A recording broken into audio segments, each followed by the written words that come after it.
Bonjour et bienvenue dans Hidden Palace. Sonic & Sega All-Star Racing est un jeu de course réunissant un grand nombre de héros de Sega, mais malheureusement ils n'y sont pas tous. Par exemple, les développeurs du studio Sumo Digital, à qui l'on doit déjà Sega Superstars Tennis, auraient bien voulu mettre un Guilus Thunderhead sur un Chicken Leg ou encore inclure ToeJam & Earl dans leur vaisseau spatial. Si tout cela n'a pas pu être réalisable, essayons quand même de voir d'où vient tout ce petit monde. Et commençons par les membres des jeux Sonic. Et est-il bien nécessaire de présenter la star des stars des jeux Sega? Sonic le hérisson bleu a été inventé pour faire de l'ombre à Mario. Il fallait en effet à Sega un personnage jeune et dynamique pour faire passer le plombier pour un ringard. Alors quoi de mieux qu'un hérisson super Sonic qui fonce à la vitesse de l'éclair? Sonic était déjà apparu dans des jeux de course dont le fameux Sonic Air sur Saturn où il se déplaçait à pied. Mais il a déjà été au volant d'un bolide dans Sonic Drift sur Game Gear. Par contre, dans Sonic et Sega All-Star Racing, il ne possède pas la même voiture. Lors de son attaque All-Star, il en sort carrément et se transforme en Super Sonic, comme dans Sonic 2, grâce aux émeraudes du chaos. Il peut ainsi foncer et se frayer un passage parmi les concurrents. L'attaque de Sonic est vraiment expéditive! Depuis Sonic 2 sorti en 1992, Sonic est souvent accompagné, pour ne pas dire toujours, par son ami Renard à deux queues, connu sous le nom de Tails. Il faut savoir que Tails n'est pas son vrai nom, mais un sobriquet que lui donnent ses amis. Son vrai nom est Miles Prower. C'est en fait la contraction de Miles per Hour ou Miles par heure en français. Il existe d'ailleurs une petite manipulation dans Sonic 2 pour que son vrai nom soit affiché à la place de Tails à côté du compteur de vie. Il fallait bien entendu compter sur Tails pour un titre comme Sonic et Sega All-Stars Racing, et comme on pouvait s'y attendre, il pilote son avion. Son All-Star utilise d'ailleurs ce dernier qui enclenche une tornade pour faire de la place sur la piste.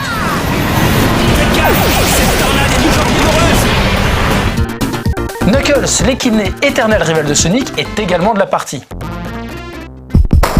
Il apparaît pour la première fois dans Sonic 3 sur Mega Drive. Il partage la vedette avec Sonic dans Sonic & Knuckles, où il est le gardien d'Angel Island et protège la Master Emerald dans la zone Hidden Palace. Ça ne s'invente pas. Pour jouer avec lui, il faudra le débloquer dans les emplettes, et ça non plus ça ne s'invente pas. Son All-Star utilise d'ailleurs la Master Emerald, qui lui donne une puissance phénoménale, puisqu'elle lui permet de voler et de cogner dans tout ce qui se trouve devant lui.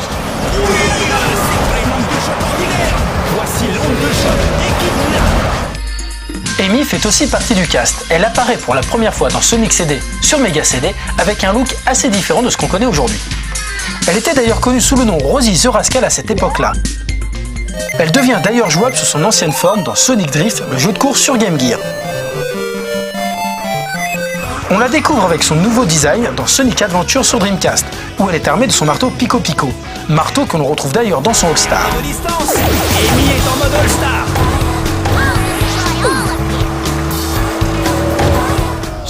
Shadow the Hedgehog, le pendant maléfique de Sonic, apparaît pour la première fois dans Sonic Adventure 2. On ne sait pas grand chose de lui, mais il semble chercher son origine qui sera dévoilée au fil de l'aventure. Toujours est-il que son All-Star est exactement comme celui de Sonic. Il trouve les 7 émeraudes du chaos et se transforme en Super Shadow. Et dans le rôle des méchants, rien ne vaut le bon vieux gros Dr Eggman. D'ailleurs, les joueurs les plus anciens auront sans doute remarqué que depuis Sonic Adventure, on l'appelle Dr Eggman et non plus Robotnik. Il faut savoir qu'il a toujours été appelé Eggman au Japon, et que c'est uniquement en Occident qu'on le trouve sous le nom d'Ivo Robotnik. En fait, la raison est très simple. Ivo Robotnik est son nom civil, un peu comme pour Miles Prower. C'est Sonic qui l'appelait Eggman, l'homme œuf, pour se moquer de lui. Depuis, tout le monde utilise ce terme. Il apparaît dans Sonic the Hedgehog sur Mega Drive et ne sort jamais de son Egg Mobile, un petit vaisseau qui se métamorphose afin d'empêcher Sonic de sauver les petits animaux. Il était donc logique de le retrouver dans son engin dans Sonic et Sega Superstars Racing. Son All-Star lui donne des canons multiples et un boost pour reprendre la tête. Il y a de l'All-Star sur la piste!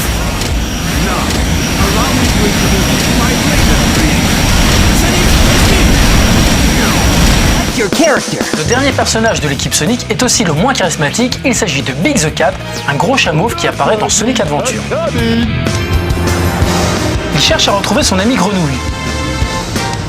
C'est d'ailleurs elle qui vient le sauver lors de son All-Star en grandissant et en avançant tout droit. On ne comprend pas vraiment pourquoi Big fait partie du cast malgré la pléthore de persos issus de l'univers de Sonic.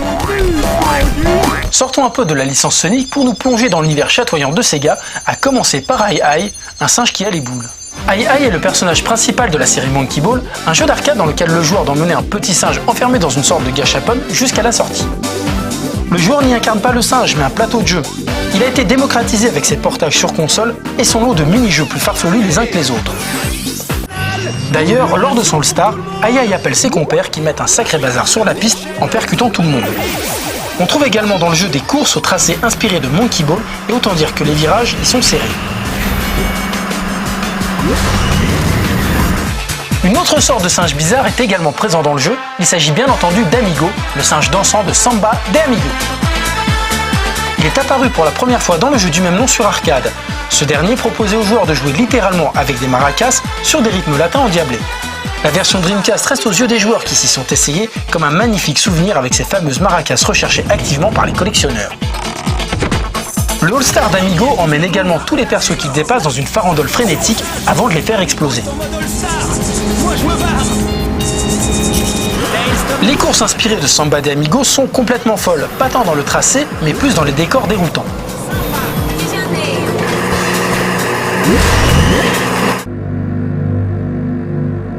Ryo Hazuki est le héros de la série Shenmue, un jeu créé par Yu Suzuki qui a révolutionné l'industrie du jeu vidéo par sa narration et son gameplay. En effet, il utilise un système de jeu baptisé QTE pour Quick Time Event. Si le joueur exécute une bonne action au bon moment, il prend une certaine route. S'il rate, il en prend une autre. Cette manière de jouer est d'ailleurs reprise dans bon nombre de jeux, comme Heavy Rain récemment. Il est assez étonnant de voir Ryo dans ce jeu, car il fait partie des persos les plus réalistes. S'il se déplace à moto, il change de véhicule en mode All-Star où il prend un Fenwick et roule à vive allure, ce qui n'est pas très logique, mais bon, ça a l'air d'amusant. Deuxième tour, c'est bien, continue. Billy Joe est un héros de Crazy Taxi, un jeu de course arcade qui changeait complètement la donne de ce genre. En effet, le joueur incarne un chauffeur de taxi et doit prendre des clients. Le but est de les amener là où il le souhaite le plus rapidement possible, moyennant finance. Pour la petite histoire, Crazy Taxi est le premier jeu que Sega a sorti en tant qu'éditeur tiers en Europe. Le All-Star de Billy Joe lui rapporte un client et doit donc, à l'instar de son jeu, arriver le plus vite possible où celui-ci lui demande. Voyons qui se sent d'humeur à gagner. Billy Joe m'aura plein dedans dans la compétition. Beat est un des héros de la série Jet Set Radio, un jeu de sauvageon où il faut faire des graffitis dans les villes de Tokyo sans se faire attraper ni repérer par la police. Heureusement, les protagonistes disposent de rollers et de solides capacités à grinder un peu partout. Dans le jeu, Beat roule avec une voiture tunée, mais lors de son All-Star, il en sort pour un petit ride en roller et asperge tout le monde avec sa bombe de peinture. Dernier tour, et ça va chauffer.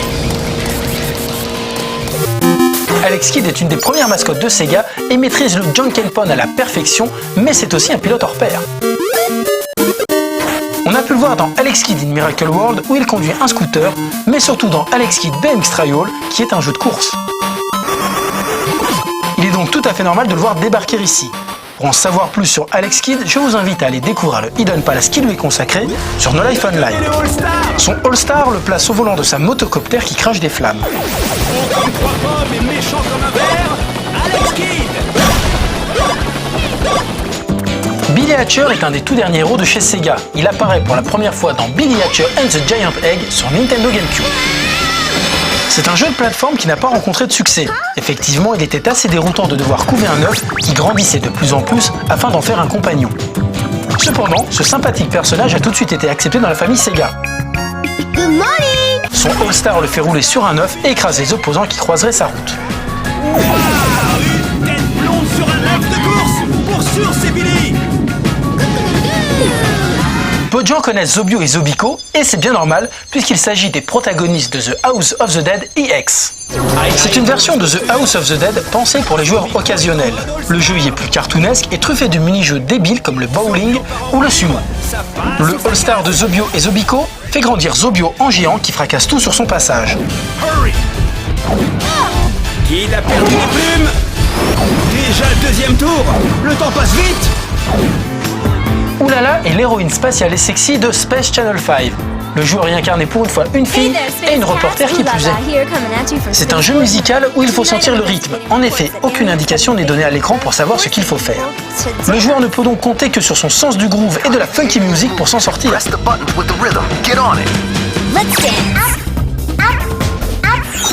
Son All-Star est tout de même plus simple à jouer. Oulala monte sur sa voiture et tire sur ses concurrents à grands coups de tchou tchou tchou. Deuxième tour et ça va chauffer.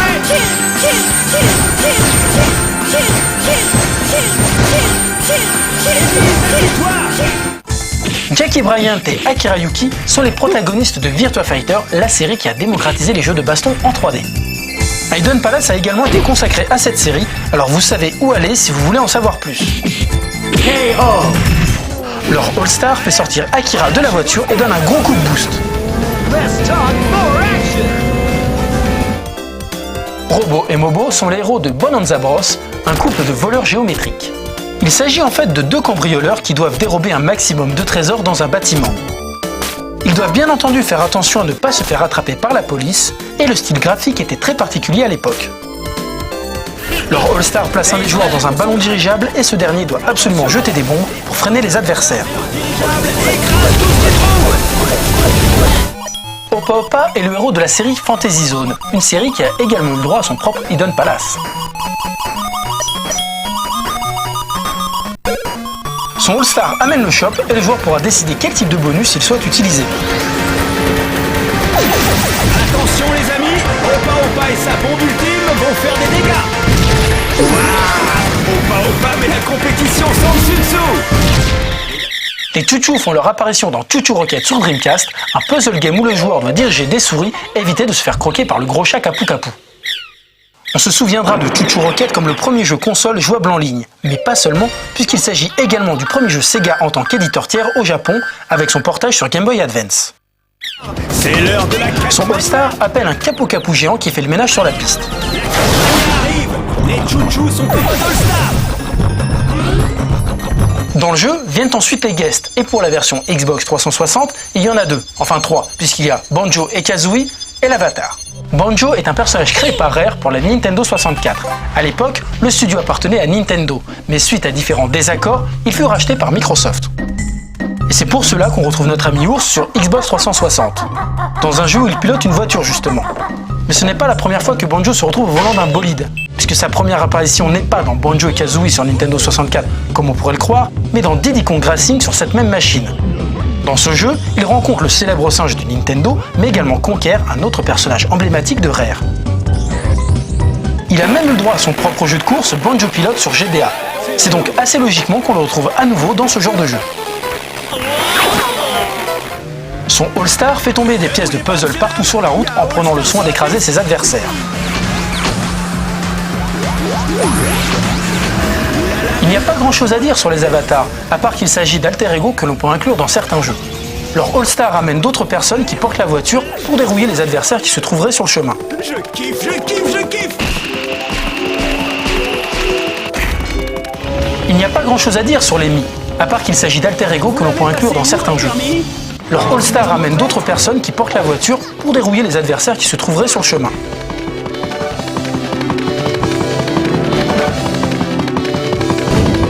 Et voilà pour les personnages du jeu. Enfin presque, puisqu'il manque Knights. En fait, Knights il est dans le jeu mais en tant que porte-drapeau. Enfin, on va pas parler de Knights tout de suite puisqu'il mériterait un Hidden Palace à lui tout seul. Peut-être un jour, qui sait.